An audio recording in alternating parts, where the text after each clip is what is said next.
Hello बच्चों,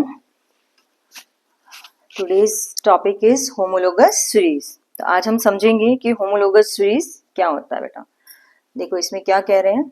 अ homologous series is a group of organic compounds having a similar structures and similar chemical properties in which the successive compounds differ by CH2 group। Okay यानी कि वो series जो आप ready करते हैं, जैसे हमने एल्केन्स में देखा था, एल्कीन में देखा था, एल्काइंस में देखा था, जब हमने समझाया था तो उसमें बताया था ना कि होमोलोगस सीरीज हम लोग तैयार कर सकते हैं। तो ये होमोलोगस सीरीज की डेफिनेशन क्या कह रही है कि सारे वो ऑर्गेनिक कंपाउंड जिसका स्ट्रक्चर्स कैसे हो, सिमिलर स्ट्रक्चर हो, और वो क्या कर रहा हो, सिमिलर केमिकल प्रॉपर्टीज को शो करता है, और उनके सक्सेसिव कंपाउंड्स के जो डिफरेंस जो आएगा, सक्सेसिव कंपाउंड्स के बीच में जो डिफरेंस आता है वो कितना आता है, CH2 आता है।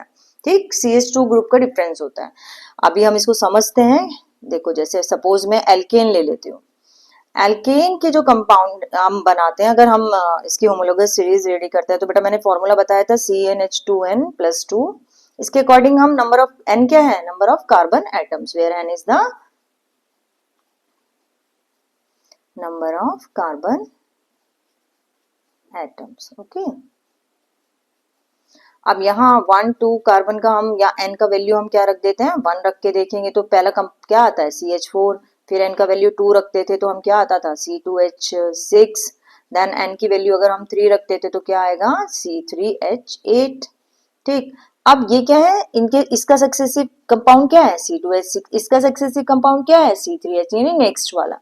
अब इनके बीच में जो बेटा किस ग्रुप का डिफरेंस आ रहा है, हमने यहाँ डेफिनेशन में कहा है कि इनके सक्सेसिव कंपाउंड्स के बीच में क्या होगा, CH2 का डिफरेंस आएगा। देखो यहाँ 2 कार्बन है, यहाँ 1 कार्बन है, तो कितने कार्बन का डिफरेंस है, 1 का। यहाँ 6 है, यहाँ 4 है, तो कितने कार्बन का डिफरेंस आया बेटा, हाइड्रोजन का डिफरेंस आया 2 हाइड्रोजन का। तो यहाँ पर जो सक्सेसिव कंपाउंड्स के बीच में जो ग्रुप का डिफरेंस आ रहा है वो कितना आ रहा है, CH2 ग्रुप का डिफरेंस आता है। तो ऐसी सीरीज को हम कहते हैं होमोलोगस सीरीज। अच्छा, ये एल्कीन में नहीं, आप एल्कीन में भी बना सकते हो, एल्काइंस में भी बना सकते हो।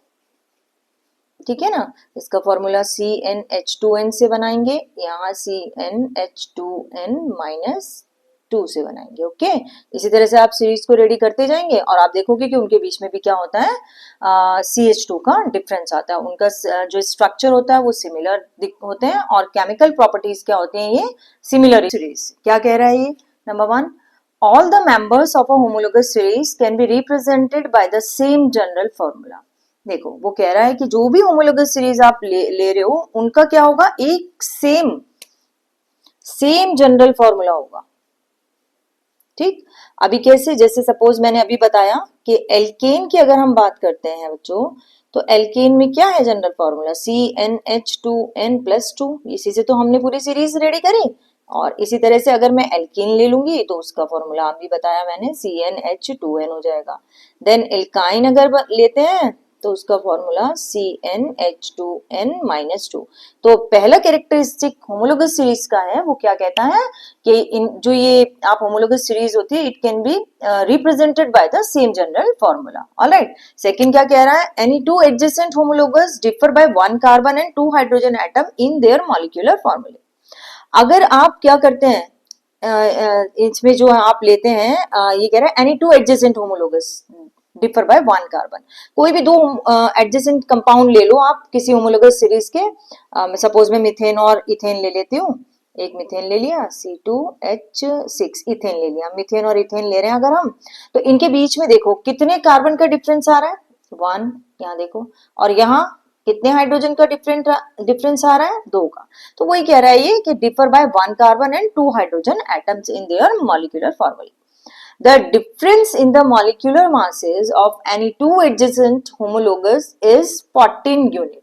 देखो अब आप एडजेसेंट होमोलोगस, अगर आपने होमोलोगस सीरीज रेडी कर लिया, अब उसके एडजेसेंट होमोलोगस को अगर हम देखते हैं तो उनके मासेस के बीच में उनका मॉलिक्यूलर मास जो होता है वो वेरी करेगा या डिफर करेगा, कितने यूनिट, 14 यूनिट डिफर करता है। कैसे, देखो अभी हमने ऊपर बताया ना कि जब हमने पहले वाला ये लिया, सेकंड हमने ये लिया, ठीक है ना, तो यहाँ इसमें CH2 का डिफरेंस आ रहा था। अब बच्चों अगर CH2 का डिफरेंस आता है तो कार्बन का इसका एटॉमिक मास कितना होता है, 12, प्लस हाइड्रोजन का कितना होता है, 1 होता है ना, 1 इंटू 2 करेंगे तो 2। इट मीन्स टोटल कितना हो गया, 12, और ये दो कितने हो गए, टोटल 14 यूनिट।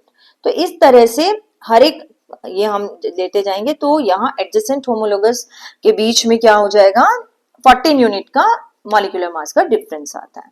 ठीक, नेक्स्ट देखते हैं। फोर्थ क्या कह रहा है कि all the compound of a homologous series show similar chemical properties. देखो यहाँ कह रहा है कि आप होमोलोगस सीरीज अगर आप देखते हैं तो वो सारे के सारे क्या करते हैं, सिमिलर केमिकल प्रॉपर्टीज को शो करते हैं। जैसे सपोज हम एल्केन की बात कर लें तो ये क्या करता है बेटा, ये सब्स्टिट्यूशन रिएक्शन को शो करता है। किस ये क्या करेगा, सब्स्टिट्यूशन रिएक्शन को शो करता है। क्योंकि जैसे आप देखते हो कि जैसे ये क्लोरीन के साथ करा लो, Cl2 अल्ट्रावायलेट लाइट की प्रेजेंस, सनलाइट की प्रेजेंस में, तो क्या होता था, CH3Cl प्लस HCl ऐसे होता था ना। फिर इसे आगे करते जाते थे तो एक एक H निकलता जाएगा, Cl ऐड होता जाएगा इसमें, ठीक है ना। लास्ट CCl4 बनता था, कार्बन टेट्राक्लोराइड बन जाएगा लास्ट। तो इस तरह से क्या करेंगे, सारे के सारे जो, अगर मैं एल्केन्स की बात करूंगी तो वो सब सब्स्टिट्यूशन रिएक्शन को शो करेंगे। The members of a homologous series show a gradual change in their physical properties with increase in molecular masses। ठीक है ना। नेक्स्ट क्या कह रहा है कि इनके बीच में क्या होगा, एक ग्रेजुअल, इनकी फिजिकल प्रॉपर्टीज के बीच में एक क्या आता है, ग्रेजुअल चेंज आता है जैसे जैसे उसका मॉलिक्यूलर मास इंक्रीज करता है। तो जैसे जैसे इसका मॉलिक्यूलर मास इंक्रीज करेगा, अगर हम सीरीज में बात कर रहे हैं तो उसकी फिजिकल प्रॉपर्टीज में भी ग्रेजुअली चेंज आता है। जैसे सपोज मीथेन, इथेन, ठीक है, इनकी बात कर लें तो जैसे जैसे नंबर ऑफ कार्बन एटम नीचे की तरफ बढ़ते जाएंगे तो क्या होगा, यानी